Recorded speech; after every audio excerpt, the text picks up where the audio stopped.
নমস্কার বন্ধুরা, একটি নতুন ব্লগে আপনাদের সকলকে স্বাগত জানাই। আর দেখুন, আমাদের এখানে তো কাল থেকে বেশ ভালো ঝড় বৃষ্টি শুরু হয়েছে। যেমন মেঘ ডাকছে তার সঙ্গে সেরকম বৃষ্টি।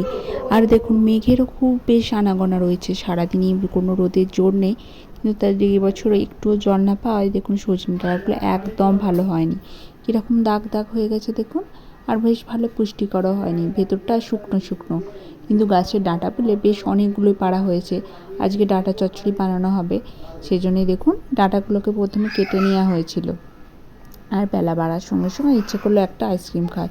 কাল সারা রাত ঝড় বৃষ্টির পর রাত থেকে কারেন্ট ছিল না, সেই জন্য ফ্রিজটা বন্ধ হয়ে গিয়েছিলো।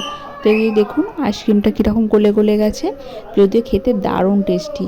এই কাজু বরফি আইসক্রিমটা দারুণ টেস্টি হয়।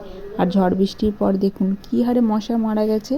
পুরো ম্যাটটা জুড়ে বিভিন্ন রকমের মশা, ছোট বড়, সবুজ কালো, এখন তো অনেক রকমের মশার ভ্যারাইটি হয়েছে।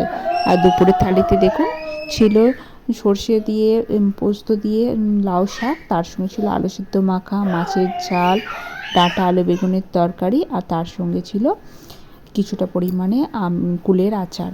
আর দেখুন ঝড় বৃষ্টির পরে কারেন্টে সেরকম ভোল্টেজও নেই, লো ভোল্টেজে চলছে। আর আজ দুপুরে বানানো হয়েছিল এঁচোড় চিংড়ি।